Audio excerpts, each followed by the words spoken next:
I'm Jim Check with Now Media Group. On the phone with me, former Premier BC Premier Gordon Campbell. Thank you for calling in today.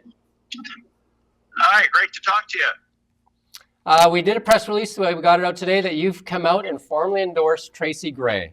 Can you give us a little background on why you've done that today? Yeah, I think Tracy as you know, has been elected. I think she's been a strong voice for Kelowna, a strong voice for Western Canada. She understands the importance of us actually using all of our economic assets to build a future for our kids, our energy assets, our natural resources like our mining assets. And she understands that what the government has done over the last 10 years is basically those away. So if we want to have a strong and healthy economic that supports our social programs and that doesn't, frankly, continue to mortgage the future of our grandchildren, I think we have to send a strong conservative voice from British Columbia, and I think Tracy would be a great MP for Kelowna, and I hope people in Kelowna will give her their support. Yeah, Kelowna owns a lot to you too, as well. You put that bridge in here for us, the Bennett Bridge.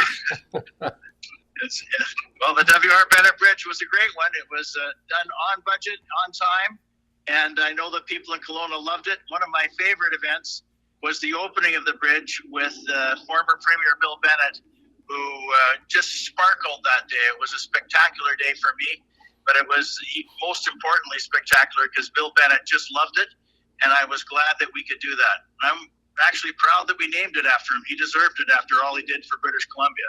He was a strong Kelowna resident, but he was also a great British Columbian Canadian. And I think Tracy is going to be, the kind of representative of Kelowna that Bill Bennett has always represented, in my mind. Why do you think it's important right now, this election? What makes this election so important for British Columbians and Canadians alike? Well, I think, we've been sort of subject to magical thinking because of the Trump intrusion that we've had.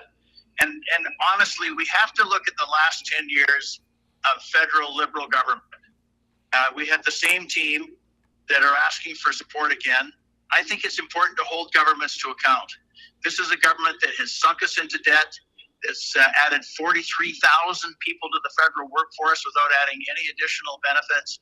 It's a government that's locked away two of our most important assets, our energy asset and our mining asset, our mineral assets. In fact, we're in a major international competition now.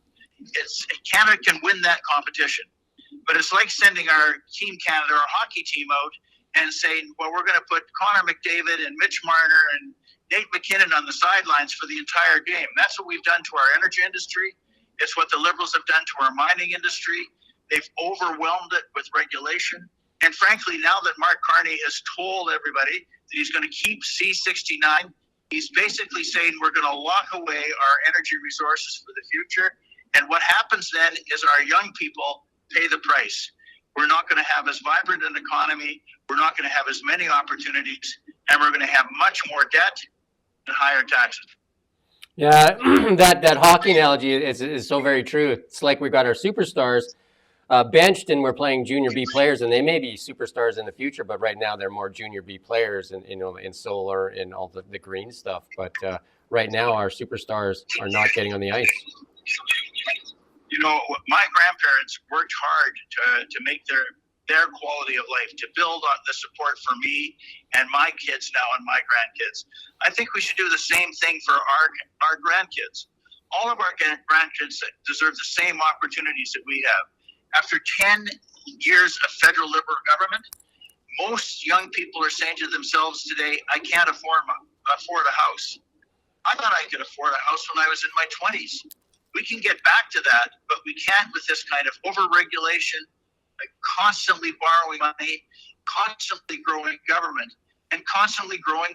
It's not going to work in the future. It didn't work in the past. It won't in the future. So it's time for a real change. It's time to put voices like Tracy's in the parliament so they can speak for us and speak for our grandkids as well. I mean, the polls show that the young generation, the 18 up to about 55 years old, are definitely leaning towards the conservative, towards change.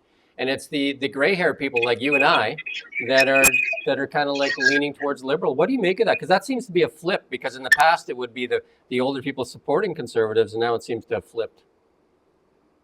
Well, I know there's families in Kelowna that have been there for generations.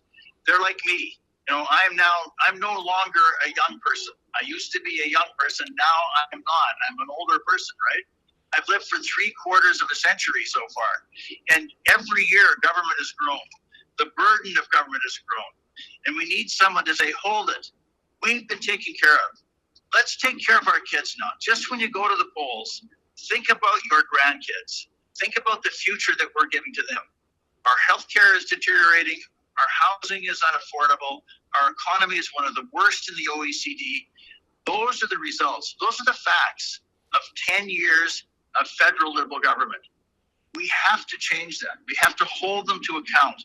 Why would we put the people that have put us in this situation back in charge? So I'm asking people to vote for their grandchildren. Vote right. Vote based on the facts, not on some kind of magical thinking that says there's a magic wand we can wave. People know it'll be hard work, but let's work on behalf of the next generation.